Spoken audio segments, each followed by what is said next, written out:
लगातार हंगामे की वजह से लोकसभा की कार्रवाई स्थगित हो जा रही है।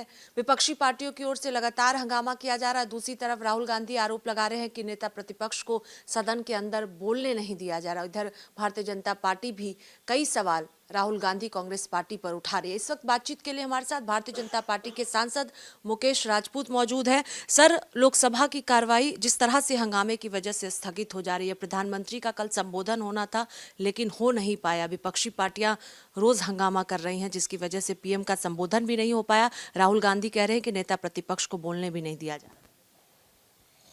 कहीं ना कहीं मैं देख रहा हूं कि जब से माननीय मोदी जी देश के प्रधानमंत्री बने हैं तब से लेके आज तक देश की जो भी समस्याएं थी, देश के अंदर जो भी मुद्दे थे, उन मुद्दों को लगभग सभी को सॉर्ट आउट कर दिया गया। विपक्ष के पास कोई नया मुद्दा तो है नहीं। वो सदन में हंगामा करना उनकी हमेशा मंशा रहती, चाहे ये सत्र हो या पिछला हो या उससे पिछला, हर सत्र में वो विवाद करते हैं और सदन को स्थगित कराने का पूरा प्रयास करते हैं। वही है, नेता प्रतिपक्ष को बोलने के लिए एक नहीं कई बार अवसर दिए।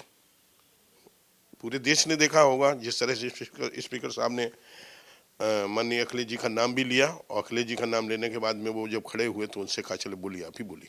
लेकिन वो बात बोलना चाहते सदन में जो अभी तक रिकॉर्ड में नहीं है, उसके कोई पत्र का कोई प्रकाशन नहीं हुई या कोई लेख कोई लिखा नहीं गया, वो गजट नहीं हुआ, तो इस तरह का सदन में बात रखना मुझे लगता ठीक नहीं है। इसलिए स्पीकर साहब ने मना किया था और उसके बाद उन्होंने सदन में व्यवस्था दे दी कि इस तरह की अब बात नहीं आप रखेंगे, इसको छोड़ के कोई भी बात रखें।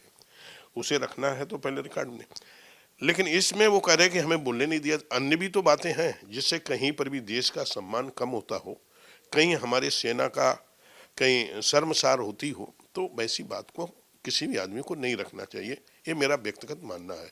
तो नेता प्रतिपक्ष की और बड़ी जिम्मेदारी होती है। रहा मानी कल मोदी जी भाषण देते हैं, लेकिन नेता प्रतिपक्ष और उनके पूरे दल के लोगों ने, उनके सहयोगी दलों ने किस तरह से विरोध किया, बवाल किया। सदन के जो मानी हमारे स्पीकर महोदय हैं उनके आसन तक चढ़ के गए, कागज के गुब्बारे बना के फेंके गए।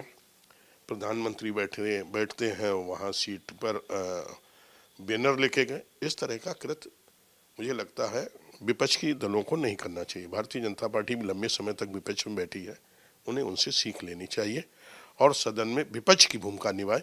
कहीं पर भी सत्ता पक्ष कहीं कोई कार्रवाई करता है या सत्ता पक्ष कहीं गलत काम करता है तो उसकी तरफ वो उंगली उठाएं या उसकी तरफ इशारा करें, बहस में उस पर चर्चा करें, ना कि अच्छे काम की भी आलोचना करें, सदन को ना चलने दें।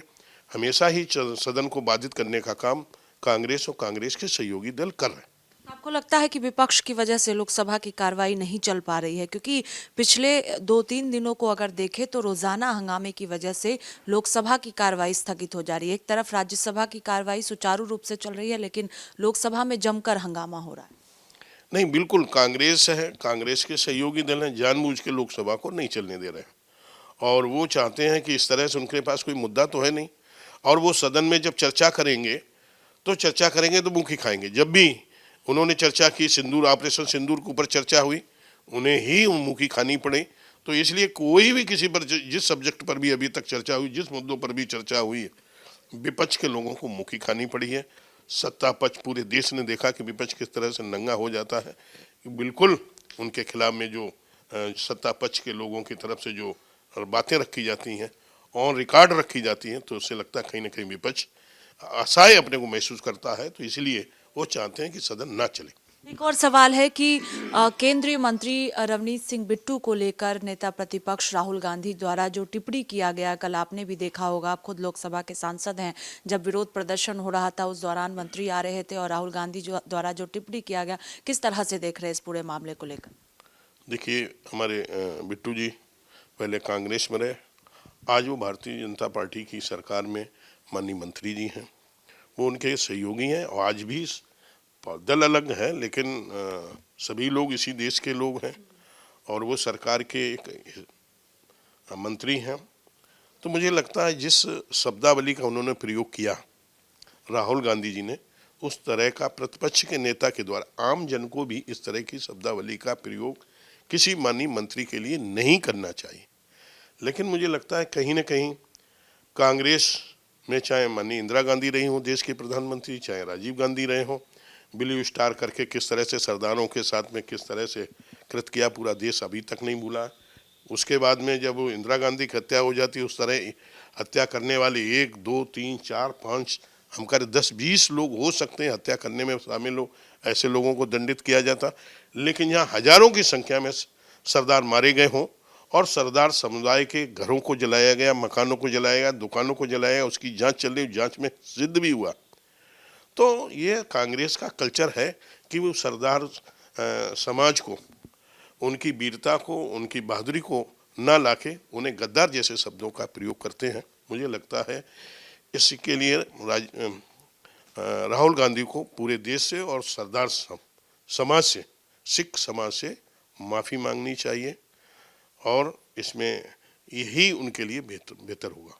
बहुत शुक्रिया बातचीत के लिए। देखिए, साफ तौर पर कहना है कि विपक्षी पार्टियों के हंगामे की वजह से लोकसभा की कार्रवाई नहीं चल पा रही है। इसके अलावा नेता प्रतिपक्ष राहुल गांधी ने जो टिप्पणी केंद्रीय मंत्री पर किया, उससे देश से माफी राहुल गांधी को मांगनी चाहिए। कैमरा पर्सन सचिन के साथ स्वाति पाठक, भारत समाचार, दिल्ली।